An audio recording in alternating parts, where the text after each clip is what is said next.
What we have presently in the United States, issues regarding tax law and taxes, they're really two separate taxes. There's an income tax and there's a wealth transfer tax, or an estate and gift tax.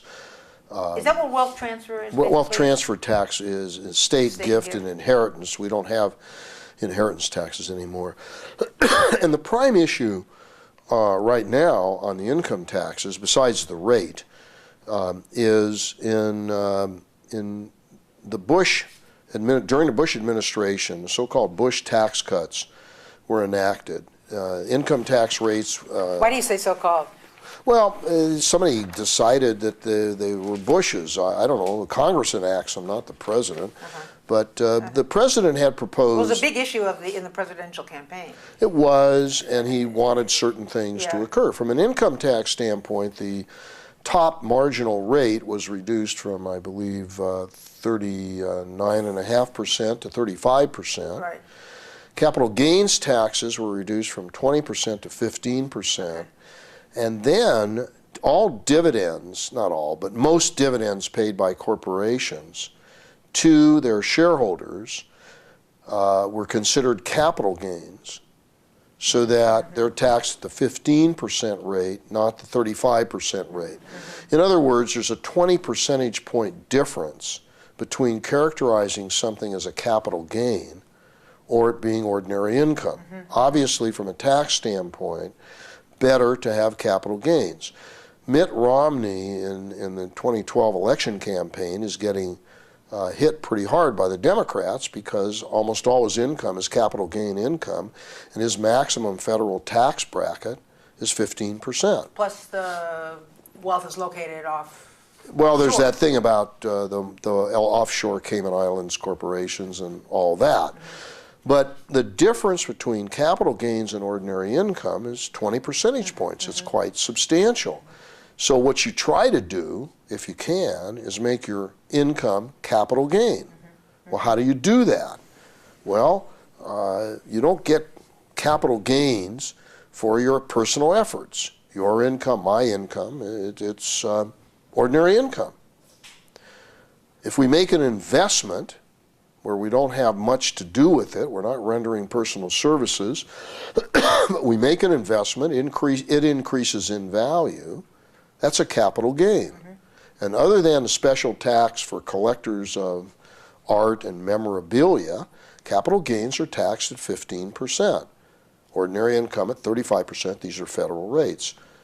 20 percentage points different. If I have $100,000 of ordinary income, I pay $35,000 of federal taxes. If I have $100,000 of capital gain, I pay 15% federal taxes. I just saved $20,000. Because of that differential, all kinds of issues arise, and people try to convert what would otherwise be ordinary income into capital gains. And there are people who say that you could take how many thousands of pages there are in the Internal Revenue Code. If you abolish the difference between ordinary income and capital gain, tax it all at the same rate, you could get rid of over half the Internal Revenue Code. Because many of the provisions deal with the differences. But some of the differences are not there.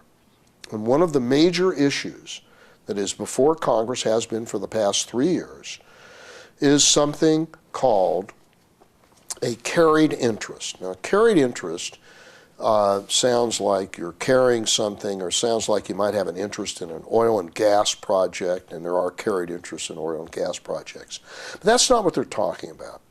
They're talking about people who invest so-called private equity funds. They're the ones who invested in the Apples of this world, in Facebook, in Google.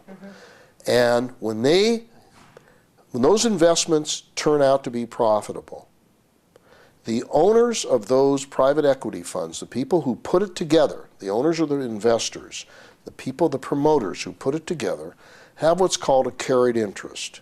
What that means is that after the investors have received back their money, plus some sort of a return, all future profits are split 80% to the investors, 20% to the promoters. And that's been historic. What did the promoters do? They formed the fund, they found the investments, they helped the investee corporations, they sat on their boards, and these funds and these investments increased in value. Now, it sounds like they're performing personal services. Sure sounds like it, because they put something together, personal service, serve on a board, personal service, found investment, personal service in finding the investment, that's their business. But under the way the Internal Revenue Code is now interpreted, those carried interests, that extra 20%, has the same character as the 80%. If the investor has a capital gain, the promoter has a capital gain. The differential, 20 percentage points. Carried interests generate billions of dollars of income to the promoters. They pay 20% tax on that. There are some people who say that is not appropriate, that that's not fair, that they're no different from you and me because they perform personal services. They shouldn't be considered like the passive investor who merely invested money and saw that money increase in value. They should or shouldn't? They should not be treated the same as those people. They should not be treated any differently from you and me. And that's the whole issue over carried interests. And it's a big ticket item. It's billions of dollars in tax revenue.